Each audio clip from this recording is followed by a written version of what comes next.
What the hell is that smell? The second the door opened, something hit him sharp, sour, and definitely not what bread should smell like. But Miles Stanton kept walking, blinking against the odor and gripping the paper bag of pastries he'd just bought. He didn't say anything yet. He needed to see more. This was location 17 out of 18, a bakery-cafe chain he'd inherited from his dad 5 years ago.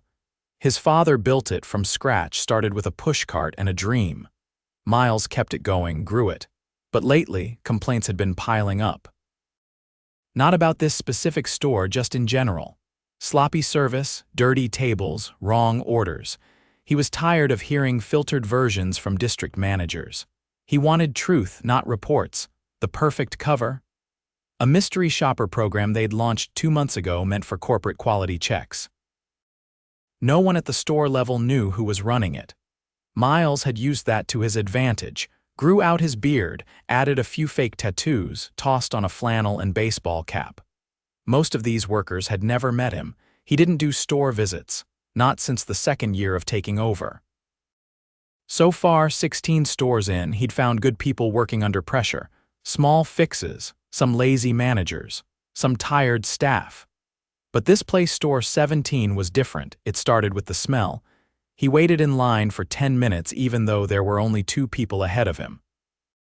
A teenager behind the counter looked half awake. She took orders with one hand while scrolling through her phone with the other. "I'll have a cinnamon roll and a sourdough baguette," Miles said when it was finally his turn. "Out a cinnamon." "You want blueberry instead? That's fine." A minute later, she handed him a bag that felt cold and slightly damp.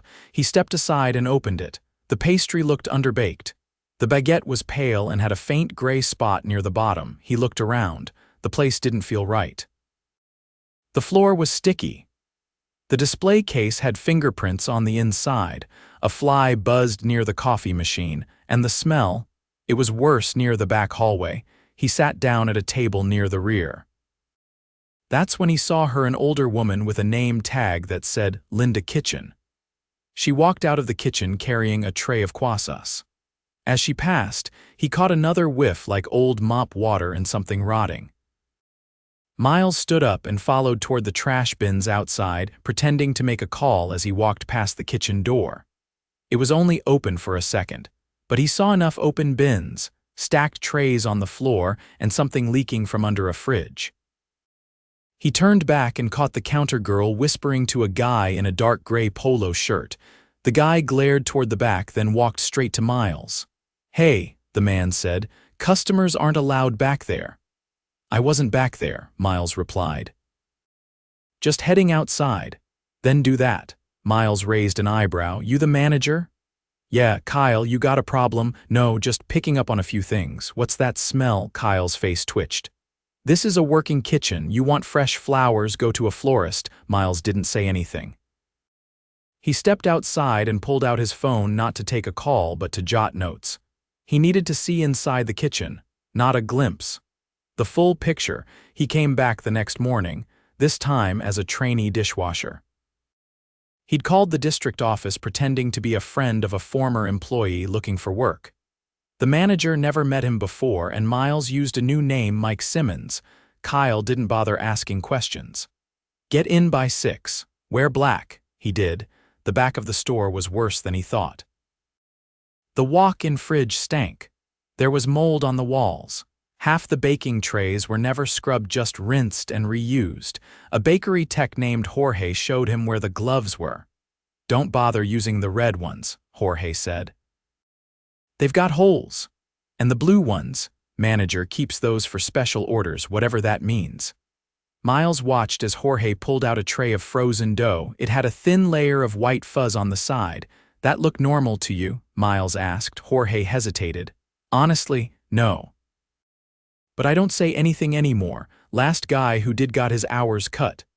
Miles felt something turn in his stomach. He stayed silent, watched, took mental notes. Linda came in an hour later, coughing hard and rubbing her eyes. "You all right?" Miles asked. "I got asthma. This place makes it worse."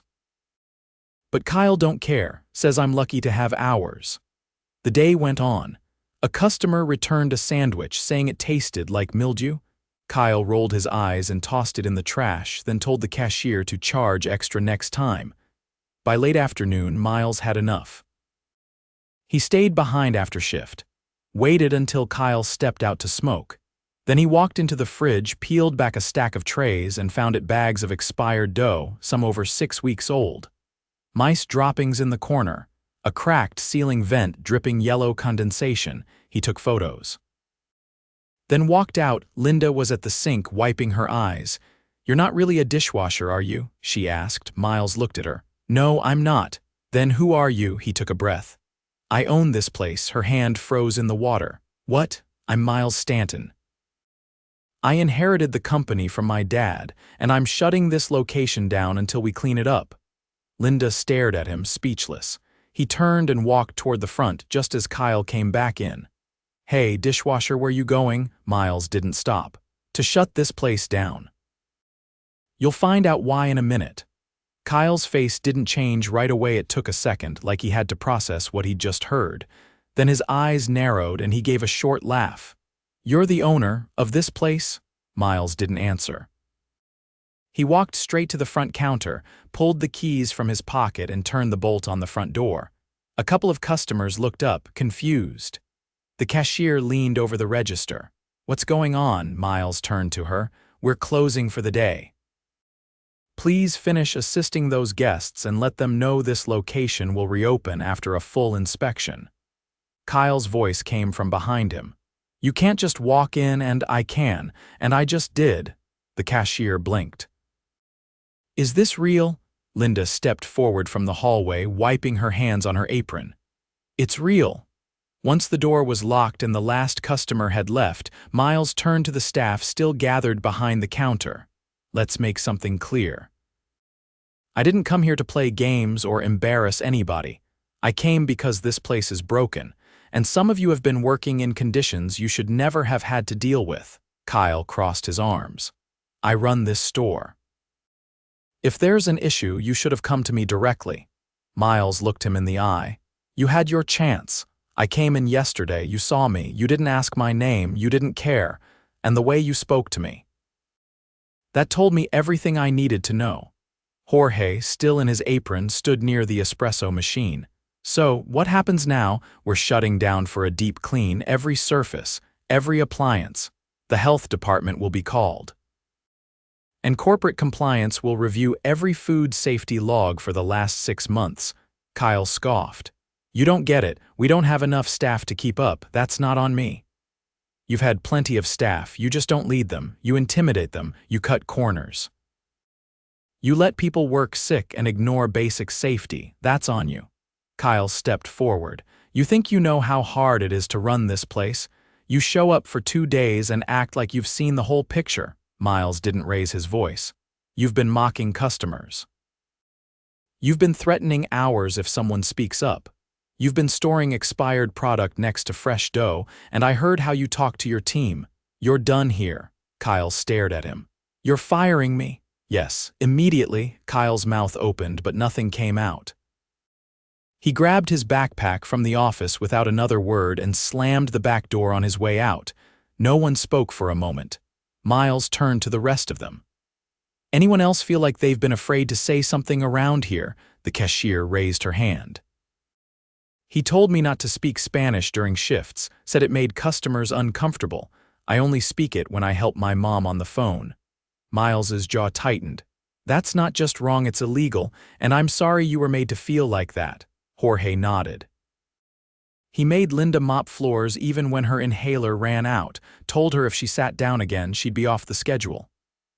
"Why didn't anyone report this to the district office?" "I did," Jorge replied. "Twice, nothing changed." Miles exhaled slowly. "Then that's on us too." He motioned for everyone to sit down at the front tables. "I want to hear everything. No filters, no fear. You talk, I'll listen." The next hour was raw. The cashier, whose name was Rosa, explained how Kyle manipulated the schedule, cutting hours for anyone who questioned him, giving prime shifts only to those who kept quiet. She'd been stuck on opening shifts, 3 days a week, even though she attended night classes, and rarely got more than 4 hours of sleep between work and school. Jorge revealed that 2 of the ovens hadn't worked properly in months. Kyle refused to log the maintenance requests because he didn't want an audit.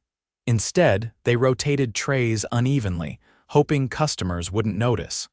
Linda said she'd worked there for 6 years. First under the old manager, a woman named Tanya who, according to everyone, ran a tight but fair store. After Tanya was promoted, Kyle took over. Within 4 months, 3 team members quit. One of them reported Kyle to HR. He retaliated by telling the rest of the crew they'd be written up if they talked to corporate spies. Miles listened without interrupting.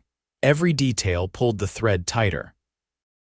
This wasn't just one bad manager. It was a system that had allowed him to exist unchecked. He stood when they finished. I want to make something clear. None of you are in trouble. In fact, I'm giving you paid time off while we fix this location. Starting now, Rosa looked stunned. Paid? Yes. You'll get your average weekly pay until this store reopens. What about Kyle's replacement? Jorge asked. We'll bring in a temporary manager from another location, someone with a clean record and real leadership skills. Linda glanced toward the back. What happens to the kitchen? We're hiring a professional deep cleaning crew, and we'll replace any damaged or unsanitary equipment. If it can't be salvaged, it's gone. Miles walked to the office and opened the filing drawer. As expected, half the paperwork was missing. Food safety logs only went back 3 weeks. Staff incident forms were unsigned. He took photos for documentation, then locked the drawer and placed a call to headquarters. He kept his voice low. I need a full compliance audit at Store 17, effective immediately. And I want the district manager who oversaw this location in my office by morning. He hung up and turned back to the staff. You've all been carrying a weight that wasn't yours to carry. That ends now. When this store reopens, it's going to be better. Not perfect, but better. And you're going to help me make sure it stays that way. Jorge looked up. You're really serious about all this? Miles nodded. I should have come sooner, that's on me, but I'm here now, and I'm staying until this place is fixed. He handed his personal number to each of them. If anything like this ever starts happening again at this store or any other, you call me directly. No more silence. They nodded. He walked outside and looked at the sign above the door. His father's name was still part of the original logo, Stanton's Artisan Breads. It meant something once. It was going to mean something again. As he got into his truck, he saw Linda through the window, gathering her things slowly. She looked up and gave a small nod. Not a thank you, not a goodbye, just a quiet, steady acknowledgement that someone had finally seen the truth. The district manager arrived the next morning 35 minutes late. Her name was Dana Horsley, mid-40s, sharp pantsuit, clipboard in hand, and an expression that hovered between annoyance and forced professionalism. She walked into Miles's office at headquarters without knocking, eyes scanning the room like she was still trying to decide if the meeting was worth her time. Miles didn't look up from his desk right away. He let her sit, watched her shift in the chair once, then twice. Only then did he close the binder in front of him. Dana, morning, she said, setting her clipboard on the edge of the desk. I assume this is about the temporary closure of Store 17. You assume right. She exhaled like she'd been holding her breath too long. I just want to say, I had no prior notice this was happening. If someone had flagged the severity of the issue, I would have stepped in sooner. He leaned forward slowly. So the 3 anonymous complaints filed through the hotline in the last 2 months weren't severe enough. Dana blinked. I don't recall seeing 3, I only saw 1. I had corporate compliance pull the records this morning, one about unsafe food prep, another about verbal abuse from the store manager, and a third about manipulated scheduling. All went through your queue. She looked away, jaw tightening. Then there was a breakdown in the system. No, the system worked. You didn't. She opened her mouth, but he didn't give her room to speak. I walked that store myself. Didn't even need an hour to realize something was seriously wrong. The kitchen was unsanitary, equipment was failing. Staff morale was shot, and the manager you installed was running it like a personal fiefdom. Dana crossed her arms. I inherited Kyle from the previous DM. I never received a formal incident report about him. I'm not interested in excuses. I'm interested in outcomes. He stood and walked to the window, watching traffic crawl down the street below. You oversee 6 stores. One of them is under emergency shutdown. You're the common denominator. That tells me one of 2 things: you're either not paying attention or you don't care. Dana stood as well. I've been in this company for 12 years. I care. Then show me, because right now I don't see it. She hesitated. What do you want me to do? I want you to hand over management of Store 17 to the regional team, effective immediately. You'll be reassigned to administrative support until we complete a full audit of the locations under your oversight. Her face paled. You're sidelining me. I'm holding you accountable. If the audit comes back clean, you'll have a path back. If not, we'll have a different conversation. Dana didn't argue. She picked up her clipboard, nodded stiffly, and walked out. Miles didn't sit back down. He picked up his phone, dialed the regional support lead, and gave instructions to dispatch a temporary manager to the store. Then he grabbed his keys. He wasn't done. By noon, he was back in the now empty store. The cleaning crew had already stripped the kitchen down to its bones. Appliances were unplugged, walls scrubbed, and plastic sheeting hung around the prep area to contain contaminants. The smell was gone, replaced by the sting of disinfectant. He found Linda near the front, overseeing the removal of expired product. You didn't have to come in today, he said. She shrugged. Didn't feel right staying home while the rest of this was getting fixed. He watched her for a moment. Her movements were slower today, more deliberate. Not sluggish, just careful. Like she was finally giving herself permission to breathe between tasks. You ever think about managing? He asked. She looked up. You offering? I'm considering it. She wiped her hands on a cloth. I've never run a store before. You've run people, that's harder, and every person here trusted you, that counts. She didn't respond right away. Then, I'd want Jorge on the floor. He knows the ovens better than anyone. He's already on the rehire list. And Rosa, Linda nodded. Smart, quiet, but sharp. She'll need some mentoring. Think you can handle that? I can try. That was all he needed to hear.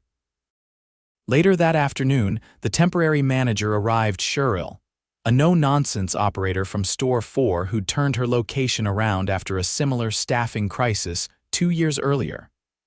She carried a clipboard, a floor plan, and a thick binder of updated protocols. I've got 3 weeks, she said to Miles after introductions. Give me 2 and you'll have a clean handoff. Take all 3, this isn't a race. She raised an eyebrow. That's a first. He let her get to work without hovering. By day 3, the transformation had begun. Old signage was taken down. Shelving units were replaced. Staff uniforms were reordered. No more stained aprons or faded caps. Cheryl introduced a rotating shift lead system to give team members leadership exposure without overloading them. Linda shadowed her through every change, asking questions, taking notes. Jorge returned on the 4th day. He showed up early, toolbox in hand, already inspecting the new oven panels being installed. Didn't think I'd miss this place, he said, tightening a bolt. Turns out I did. Miles smiled. Glad to have you back. Just say the word if Kyle shows up, Jorge added. I've got a list of things I'd like to say to him. He won't. By the end of the first week, the energy inside the store was different, not just cleaner, lighter. Like everyone had stopped waiting for the next bad thing to happen. On the 7th day, Miles called a staff meeting. Everyone was there: Linda, Jorge, Rosa, 3 new hires from nearby stores, and Cheryl. They sat in the dining area, now freshly painted and reconfigured. Miles stood at the front, sleeves rolled up. This store is reopening in 5 days, he said. You've all earned the right to shape what that looks like, so we're making some changes. He motioned to Linda. She stepped forward. Starting Monday, Linda will be your new store manager. A few surprised glances passed between the staff. Jorge grinned. Rosa clapped once, then stopped, unsure if it was appropriate. Linda gave a short nod, face neutral but eyes bright. She's not here because of tenure, Miles continued. She's here because she stepped up when everything was falling apart, and she's already building the kind of environment we want every store to have. He paused, then turned to Jorge. You'll be promoted to lead bakery technician. That means training others, managing prep, and working directly with the equipment team on maintenance schedules. Jorge blinked. Yeah, I can do that. Rosa, Miles said, I've approved adjusted hours so you can manage your night classes. And we're enrolling you in the leadership training track. Her eyes widened. Wait, like the one for assistant managers? You earned it. The new hires were given clear expectations and onboarding schedules. Shuril handed out laminated cards listing the company's updated code of conduct, along with direct contact numbers for reporting issues, no middle filters. Miles finished with this. This store failed because people at the top stopped listening. That won't happen again. You have my word. But I'll need yours too, that every customer, every coworker is treated with respect, no exceptions. If something's wrong, speak up. If someone needs help, step in. That's the culture we're building here. No one clapped. No one needed to, they just nodded, not out of obligation but understanding. As the meeting broke up, Miles stayed behind, watching the staff linger. No one rushed out the door. They stayed, talked, reviewed the new layout, and walked the space like it belonged to them again. That night, Miles sat in his truck across the street, headlights off, watching as the last team member locked up. Linda paused before turning the key, glancing through the glass like she was taking stock of something personal. He didn't get out, didn't wave. He just watched her secure the door, straighten the sandwich board sign, and walk into the evening with a steady, unhurried pace. For the first time in weeks, Miles didn't feel like he was chasing the truth anymore. He'd found it. And more importantly, he'd acted on it.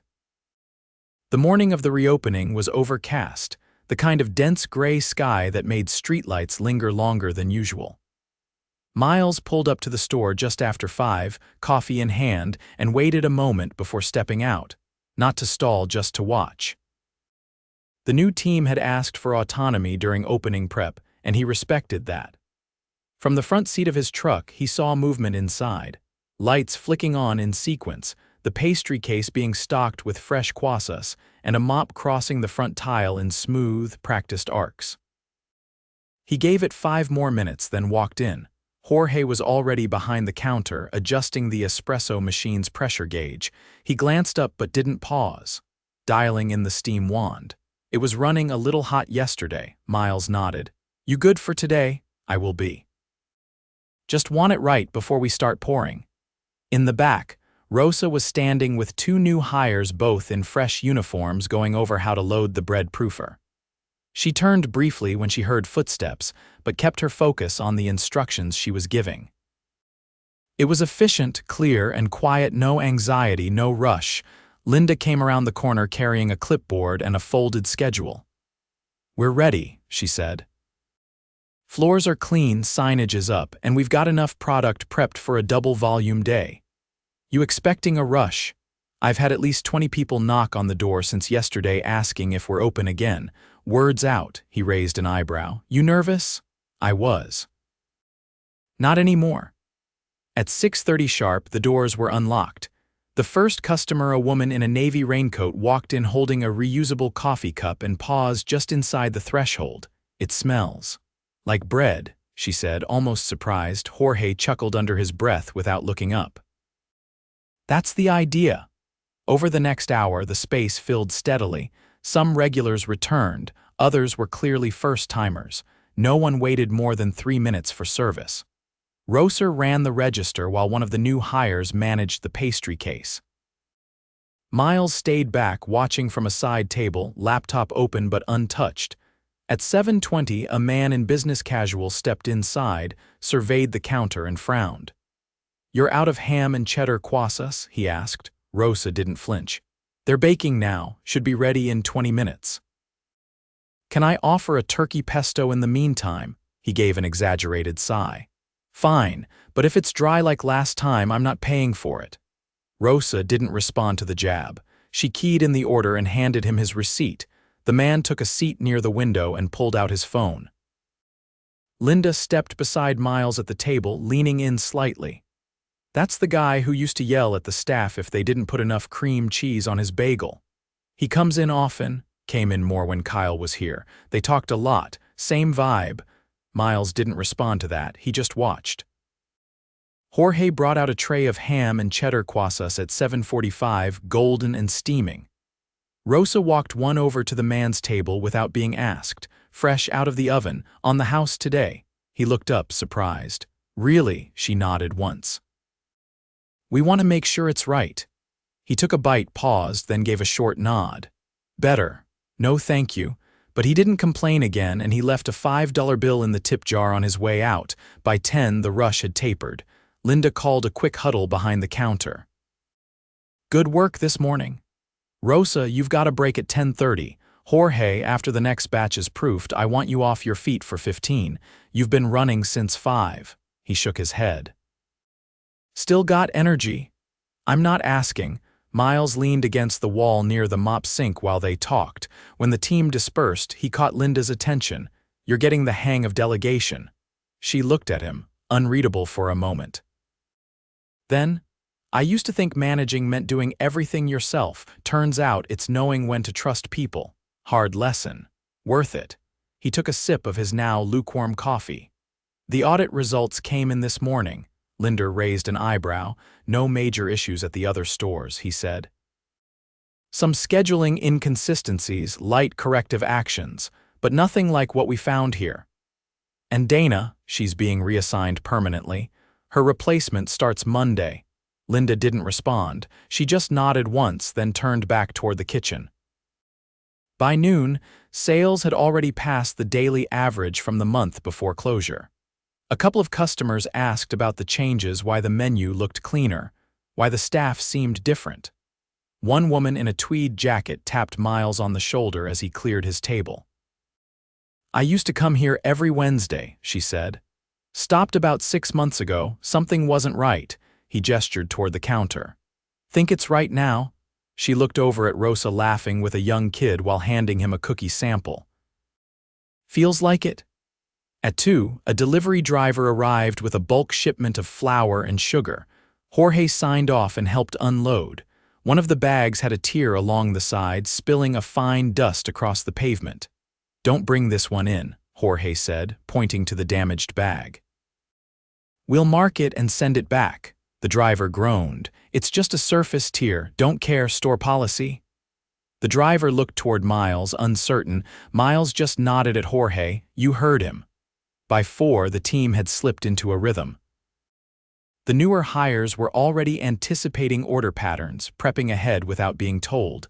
Linda pulled up the sales monitor and showed Miles the numbers.